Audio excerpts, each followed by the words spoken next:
नमस्ते प्यारे बच्चों।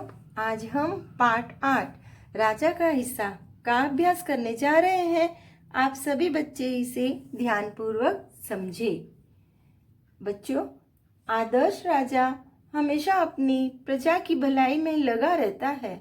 वह स्वयं राज्य में घूमता है और लोगों से मिलता है। प्रजा के दुख दूर करने के लिए वह सदा तैयार रहता है। राजा भोज ऐसे ही आदर्श राजा थे। इस पाठ में उनकी प्रजा प्रेम का एक प्रसंग दिया गया है जिसे हम ध्यान पूर्वक समझेंगे। इस कहानी में एक प्रजावत्सल राजा का वर्णन है।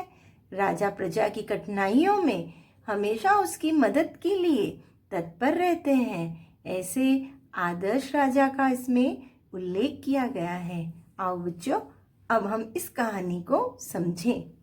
राजा भोज बड़े प्रजावत्सल थे। प्रजावत्सल अर्थात प्रजा प्रेमी। वे स्वयं राज्य में घूम घूम कर प्रजा की कठिनाइयों को देखा करते थे और उन्हें यथासंभव दूर किया करते थे।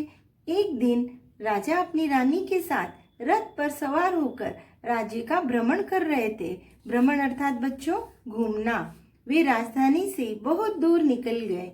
उन्होंने देखा कि एक खेत में एक किसान हल जोत रहा है, मगर उसके हल के एक ही बैल है। दूसरे बैल के स्थान पर उसकी स्त्री हल खींच रही है। अर्थात बच्चों, किसान का एक बैल है और दूसरे बैल की जगह पर उसकी पत्नी है जो हल खींच रही थी। राजा भोज ने रथ रोका और किसान के पास जाकर कहा, भले आदमी, तुम यह क्या अत्याचार कर रहे हो? अत्याचार अर्थात जुल्म। भला कहीं स्त्री को भी हल में जोता जाता है? मेरा एक बैल मर गया है, दूसरा बैल खरीदने के लिए मेरे पास धन नहीं है। अगर खेत न जुता तो मैं खाऊंगा क्या? कहकर किसान पुनः अपने कार्य में लग गया। पुनः अर्थात दोबारा। उसे क्या पता था कि उससे बात करने वाला कौन है? राजा ने कहा, अरे भाई, जरा सुनो तो।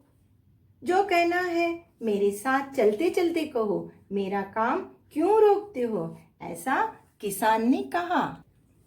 अब राजा भोज किसान के साथ चलते चलते क्या कह रहे हैं सुनो। राजा भोज उसके साथ चलते चलते चलने लगे। अपने काम के प्रति किसान की लगन देखकर राजा बहुत प्रभावित हुए। प्रभावित होना अर्थात राजा पे किसान का असर पड़ना। वो बोले, भले आदमी, इस प्रकार तो तुम्हारी पत्नी थक जाएगी और थकावट की वजह से कोई दूसरा कार्य भी नहीं कर सकेगी। किसान बोला, तो फिर तुम ही बताओ मैं क्या करूं? राजा ने कहा, तुम मेरे साथ चलो, मैं अपना एक बैल तुम्हें दे देता हूँ, मगर इतनी देर मुझे काम रोकना पड़ेगा। तुम ही बैल ला दो। किसान बोला, अच्छा ऐसा करो, तुम अपनी पत्नी को रथ के पास भेज दो। राजा ने किसान से कहा, वह मेरी पत्नी से बैल ले आएगी, तब तक मैं तुम्हारे हल में जोतूंगा। किसने कहा? राजा ने कहा। किसान इस बात पर राजी हो गया। राजा भोज हल में जुट गए और किसान की पत्नी रथ के पास चली गई। उसने रानी को सारी बात बता दी। रानी ने पूरी बात सुनकर कहा, तुम्हारा बैल तो कमजोर होगा, वह हमारे बैल की। अब रानी किसान की स्त्री से कहती है, वह हमारे बैल का साथ नहीं दे सकेगा। क्यों? क्योंकि बच्चों वो राजघराने का बैल है, अच्छा खाता पीता है, और किसान का बैल तो बहुत दुबला पतला था। इसलिए तुम दोनों ही बैल ले जाओ। रानी किसान की स्त्री से कहती है। किसान की पत्नी दोनों बैल लेकर खेत पर पहुंची। किसान बहुत प्रसन्न हुआ। राजा भोज ने कहा, अगर कभी कोई दिक्कत हो तो मेरे पास आना। कहकर राजा भोज ने उसे अपना परिचय दिया तो किसान बहुत शर्मिंदा हुआ। वो शर्मिंदा अर्थात बच्चों लज्जित होना, क्योंकि किसान को तो पता नहीं था कि किसान के खेत में जो काम कर रहा है वो राजा है। इसलिए किसान बहुत लज्जित हुआ। उसने राजा से बार बार क्षमा मांगी। राजा प्रसन्न होकर वापस चल दिए। उस बार उस किसान के खेत में बहुत अच्छी फसल हुई। उसके आश्चर्य का ठिकाना न रहा जब उसने देखा कि खेत के जितने हिस्से को राजा भोज ने जोता था उसमें मोती उगे थे, बाकी के हिस्सों में उम्दा किस्म के गेहूं उगे थे। उम्दा अर्थात बच्चों उत्तम प्रकार के। किसान बहुत प्रसन्न हुआ। किसान ने सारे मोती इकट्ठे किए और राजा भोज के पास जा पहुंचा। उसने सारे मोती राजा भोज के चरणों में रख दिया और राजा को सारा किस्सा कह सुनाया। राजा ने कहा, ये मोती तुम्हारे खेत में उगे हैं, इन पर तुम्हारा हक है, इन्हें तुम ही अपने अधिकार में रखो। नहीं महाराज, यह आपके परिश्रम का प्रताप है, इसलिए मैं इन्हें नहीं ले जाऊंगा। मेरी प्रार्थना है कि आप इन्हें राजकोष में जमा कर ले।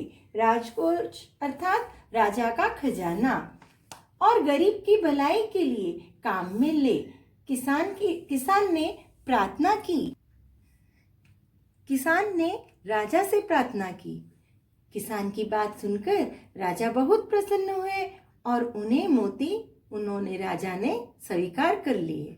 बच्चों, सही बात है, राजा का कर्तव्य होता है अपनी प्रजा के सुख दुख में उनकी भागीदारी का बनना। अब हम शब्दार्थ करेंगे। प्रजावत्सल अर्थात प्रजा प्रेमी, स्वयं खुद, यथासंभव जो संभव है, भ्रमण घूमना, अत्याचार जुल्म, पुनः फिर से, दोबारा, थकावट थकना, कमजोर निर्बल अशक्त, दिक्कत बाधा परेशानी, उम्दा किस्म अर्थात उत्तम प्रकार। प्यारे बच्चों, इस पाठ को एक बार आप अच्छे से घर में स्वयं पढ़ोगे और इनके शब्दार्थ आप हिंदी की नोटबुक में लिखोगे। बच्चों, आप लोग घर में रहें, स्वस्थ रहें। धन्यवाद।